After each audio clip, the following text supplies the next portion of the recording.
in here. What a beautiful boy. Next comic coming up, he's another club favorite. Put your hands together for Jay! Yes, sir. Keep it going for him. How you guys doing tonight? I'm definitely the shortest guy you've had so far. You didn't need to rub it in.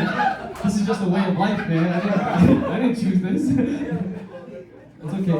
It's okay, bro. You're an ex-crackhead. I'm a short guy. It's okay. It's okay. But yeah, I am 5'3", which kind of sucks because like I'm not tall enough to be respected, but I'm not short enough to be a fetish. Like I can get on a step stool to reach the bottom shelf, but no one's subscribing to that OnlyFans.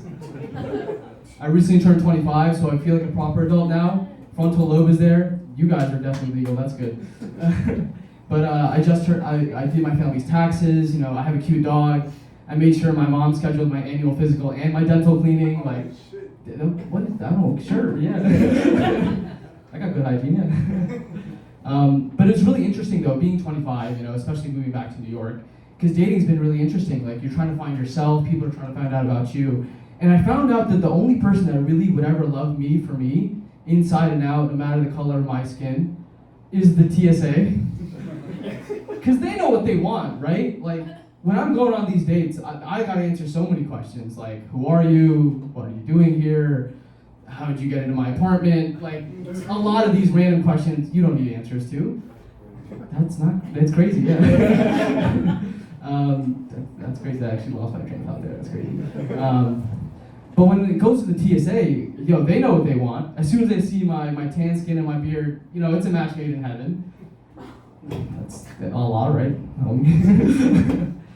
But they'll help me take my belt off, they'll help me take my shoes off, and then they ask me why my backpack's ticking. That's not the important part. yeah, that's what TSA loves me, man. And the funny thing is that they love me for me. It's the best part of it. But whenever forgot about it. My bad.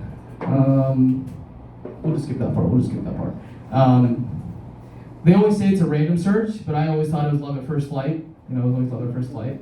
That's bad. But anyways, they say that the cure for male loneliness is kind of trying to keep your mind active. So instead of just playing video games, I decided let's do some recipes. Let's be like Gordon Ramsay and be a cook. No one really tells you that online, that these recipes are like 25% the recipe and 75% trauma.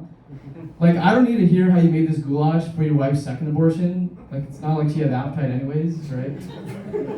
I'm like, you're reading the trauma dump, and after like fucking 4 minutes, you finally get to the ingredients. It's 3 carrots, 2 pounds of steak, 1 coat hanger, like... I'm starving, and I am a father of 2 kids at this point, man. I needed this information before. Whenever attractive people talk, I kind of just don't pay attention to them anymore, because whatever they say, it's fine. Like, if Chris Hemsworth tells you to buy his fitness app, you'll do it in a heartbeat, just like that. But if I ask my dinner date to pay for the appetizers, somehow I'm a cheapskate. And the same thing applies to whenever they do something bad, you know what I mean? Like, Luigi Mangione literally killed a guy in broad daylight. And he gets financial support and love letters. This is the exact audience I'm talking about. He gets love letters and financial support while he's in jail. Yes, he does. But if I kill a 12-pack of beer in broad daylight, I legally have to go to Alcoholics Anonymous. It's not the same, man. It's not the same. Anyways, they never even had it that hard. You know what I mean? Like, they always say I woke up like this, I had bedhead, and people are like, oh, you're so cute, it's fine, you're fine, it's okay. But if I do that, people will start a GoFundMe for my alarm clock. Ridiculous. Like, Zac Efron got a botched plastic surgery, and he still ended up looking like a Greek god. But I lost 60 pounds and got a hair transplant, and I just look like a semi-athletic Geek Squad agent. It's not the same, dude, it's not the same. I'm a second-generation Indian American, so I'm the first one in my family to actually, have depression. That's what I told my mom, bro. I told my mom that. Because my parents never had the privilege of being sad, Like, they had to chase the American dream. Like, I remember telling my mom when I was applying for new jobs, I feel so depressed, rejected. I don't feel like I'm worth anything. And she's like, you're depressed? Back when I was young, I had to walk up the Ganges River with your siblings on my back, barefoot, uphill, both ways, just to get to school. And I was happy.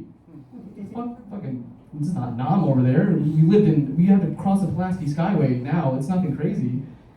And then the crazy part is that, like, I'd rather tell R. Kelly to babysit my kids than tell my Indian immigrant mom that I have depression.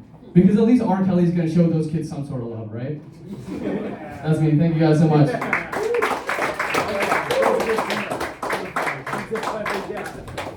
Keep it going for Jay one more time. Let me hear it. Next comic.